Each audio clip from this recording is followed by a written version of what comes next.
Hi there, welcome to a video from the Vickers MG Collection and Research Association. It's been a while since I've done one of these photo analysis videos, but since World War Pictures have been kind enough to tag us in a few photos they've been sharing on Facebook recently, I thought I'd take a deeper look at some of those pictures that relate to the Vickers and explain what I'm seeing in them, so it's easier than commenting and it's a bit quicker.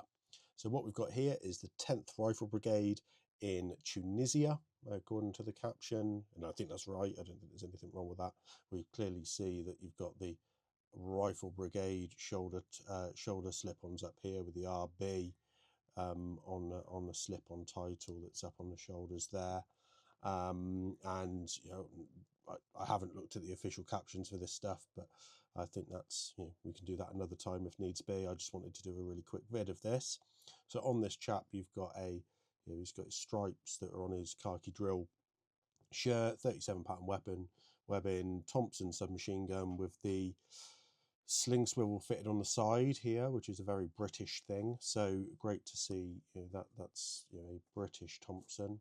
And then we've got the Vickers itself, the crew roundets, the spare parts case on the back of the number 2 here, which is a later pattern spare parts case. You've got the two loops for that, and then we've got the 2-gallon can, which looks to be a petrol one because it got embossed writing on that. That says, if I remember rightly, petroleum spirit, highly flammable.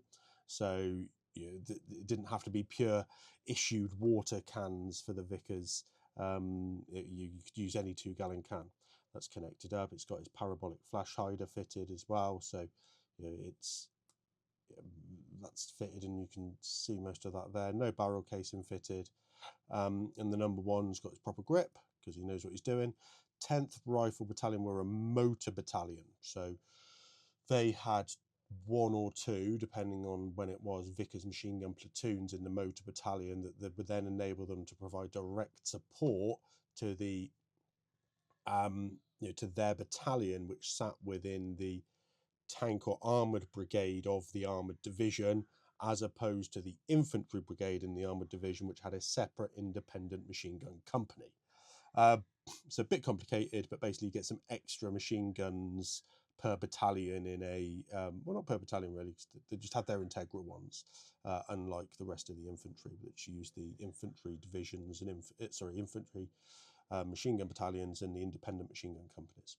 Anyway, looks like a Second World War made Vickers, nice smooth barrel casing, so a V series serial number by this point, and it's firing, which is great. You know, quite often you don't see that, but you've got the blur of the crank handle here, look, going through this arc, and as it's working. So that's why you can't see the crank handle entirely, because it's actually in the middle of firing. The bout is a bit blurred there, just where it's going into the feed block.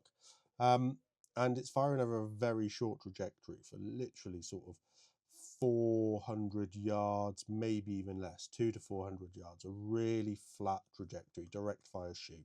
Although it's fitted with the dial sight, it's just a direct fire shoot.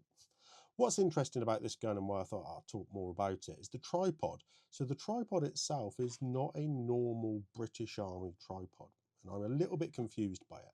So you can see here that the direction dial is actually missing its top runner inside, and don't know if that's through damage. I've never taken one apart to find out.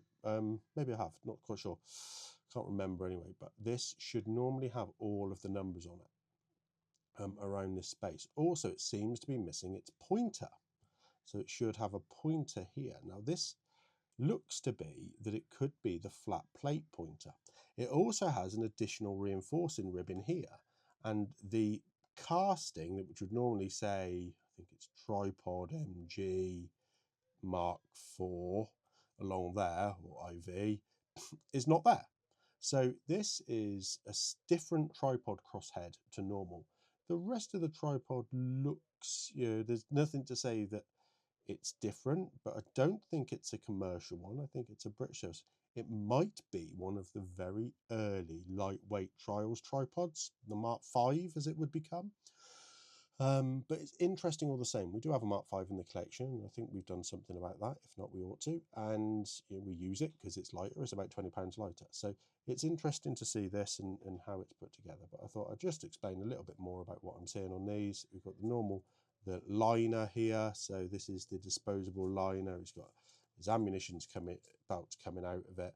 These ammunition belts would be pre-packed so that they are ready to go. So it's this spam can, as it's sometimes referred to, is the ammunition liner. So there we go. Hopefully that was interesting, and we'll do a few more of these in the future.